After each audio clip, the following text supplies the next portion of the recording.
হিসাবে বলতে এই বিচারটা টিকবে না যে ট্রাইব্যুনালে হয়েছে। আমার হলে এলাকা ইলেকশন করতে উনি অত কঠিন কথা কয় কেন? আর এত চক্রান্ত এত ষড়যন্ত্র একটা দেশকে নিয়ে ভালো লাগে না ভাই। আমি তো বিবেক দিয়ে কথা বলি, দেশটা তো আমি যারা সৃষ্টি করছে তার মধ্যে আমি ছিলাম। আরে আমি তো মরে যাব, আমি তো মুক্তিযোদ্ধা, আমি তো দেশের মানুষ, আমি তো পশুর ঘর থেকে জন্মগ্রহণ করি না, আমার তো বিবেক আছে। এই যে একটু আগে আমার এক সাংবাদিক বন্ধু আমার একদম প্রিয়, নামটা তার নাইবে বললাম, হ্যাঁ আপনি কেন বললেন, হ্যাঁ কেন বললেন আপনি, হাসিনার সময় অন্তত দেশ ছিল। আমি এখনও সেই বন্ধুকে বলতেছি, সাংবাদিক বন্ধুকে, আপনি অত্যন্ত সিনিয়র এবং আমার প্রিয়, আপনাকে বলতেছি ইয়েস, হাসিনার সময় গণতন্ত্র ছিল না, ফেসিজম ছিল। হাসিনা ইলিয়াস আলীর মতো মানুষকে গুম করছে, হাসিনা হাজার হাজার মানুষকে জেলখানায়, হাজার হাজার লাখ লাখ মানুষের নামে মিথ্যা মামলা করছে, হাসিনা শত শত মানুষকে হত্যা করছে, তার জন্য তার চরম শাস্তি হওয়া উচিত বিচারে। এই ব্যাপারে আমার কোনো অন্যায় আপত্তি কেন, এই ব্যাপারে আমি চাই প্রথম তার বিচার হোক, কিন্তু ভুল পথে তার বিচার হবে ওইটা আমি ডিফার করি। ভুল পথটা হলো এই যে ট্রাইব্যুনালটা তারা করছে, এই বিচারটা তো টিকবে না। আমি আইনজীবী হিসাবে বলতেছি, আমি বিএনপি নেতা হিসাবে বলতেছি না, আমি সিনিয়র অ্যাডভোকেট হিসাবে বলতেছি এই বিচারটা টিকবে না যে ট্রাইব্যুনালে হয়েছে। কারণ এই ট্রাইব্যুনালটা গঠিত হয়েছিল 73 সনের আইনে আলবদর রাজাকার আল শামস এবং দালালদের বিচার করার জন্য, যারা এই দেশের মানুষ 30 লাখ মানুষকে হত্যার সহযোগী ছিল, 2 লাখ মা বোনের ইজ্জত নষ্ট করছিল, শত শত বুদ্ধিজীবী হত্যা করে বাঙালি জাতিকে মস্তিষ্ক শূন্য করছিল, তাদের বিচারের জন্য এই যুদ্ধ অপরাধ ট্রাইব্যুনালটা হয়েছিল।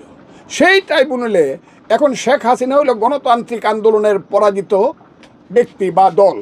গণতান্ত্রিক আন্দোলন আপনি এটাকে গণভ্যুত্থান বলতে পারেন, কিন্তু এটা কোনো কারণেই যুদ্ধ না।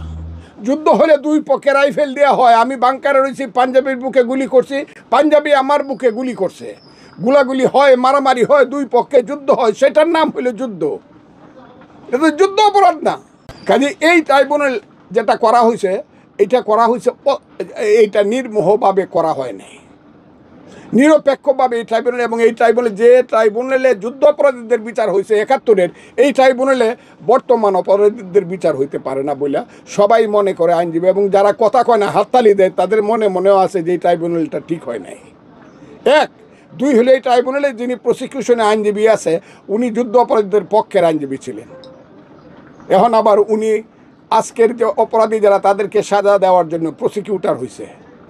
হ্যাঁ, তুমি হইলে বরের পিসি কনের মাসি, বরের পিসি কনের মাসি হয়ে তো একটা বিচার হইতে পারে না। সে তো রাগ বিরাগ অনুরাগের বাইরে যাইতে সংবিধানের ঊর্ধ্বে, সংবিধানে যে কথাটা আছে সেই কথাটা সে রক্ষা করতে পারবে না, যে লোকটা প্রসিকিউটর হবে সে হবে একদম নিরপেক্ষ। সে নিরপেক্ষ হয় কেমনে? এই ছেলেটি তো ওই যে, আমি তাকে ছেলেটি বলতে পারি না, আমার বন্ধু, সে যদিও বয়স আমার 15 বছরের ছোটো, এই যে যিনি এখন তাজুল ইসলাম, জনাব তাজুল ইসলাম, উনি তো শিবিরের কর্মী, উনি তো শিবিরের রাজশাহী ইউনিভার্সিটি যারা হত্যা হয়েছে দুই পক্ষে মিল্লা, উনি খুনের আসামি, ওই খুনের আসামি 81 82 83 ওই সময়ের খুনের আসামি।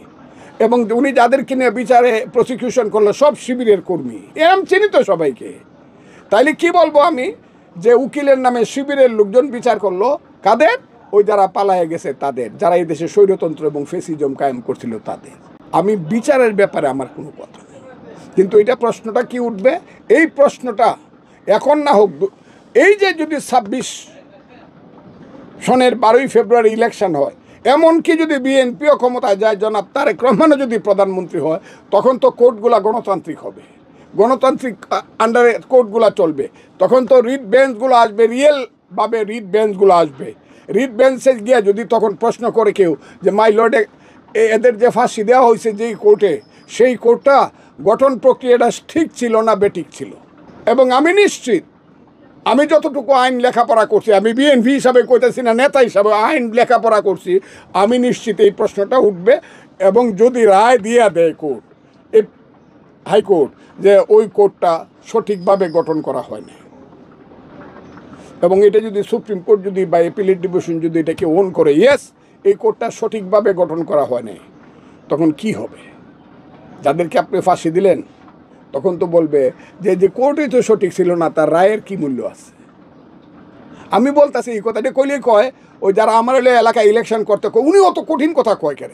আরে আমি তো মরে যাব, আমি তো মুক্তিযোদ্ধা, আমি তো দেশের মানুষ, আমি তো পশুর ঘর থেকে জন্মগ্রহণ করি না, আমার তো বিবেক আছে, আমি তো বিবেক দিয়ে কথা বলি, দেশটা তো আমি যারা সৃষ্টি করছে তার মধ্যে আমি ছিলাম। কাজে আমি বলতেছি যে এইটা জিনিসটা এইরকম হয়েছে। অহন যদি তারা শেখ হাসিনাকে ভারত থেকে ধরে না ফাঁসি দিতে পারে, আমার কোনো আপত্তি নেই, আমার কেন আপত্তি থাকবে, দেখ দিকে ফাঁসি। কিন্তু এটার সাথে আমি একমত হব না, অন্তত কোর্টের কনস্টিটিউশন যেটা করছে, কোর্টটা যেভাবে গঠন করছে, এটার সাথে আমি একমত হব না।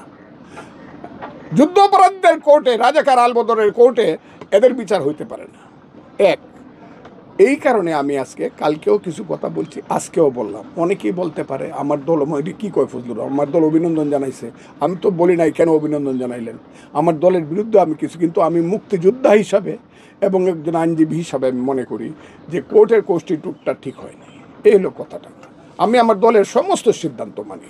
এখনই যদি দল বলে যে ইয়েস শেখ হাসিনা ফাঁসি হয়েছে, ভারত থেকে ধরে না ফাঁসি দিতে হবে, আপনি মিছিল করেন, করুন না।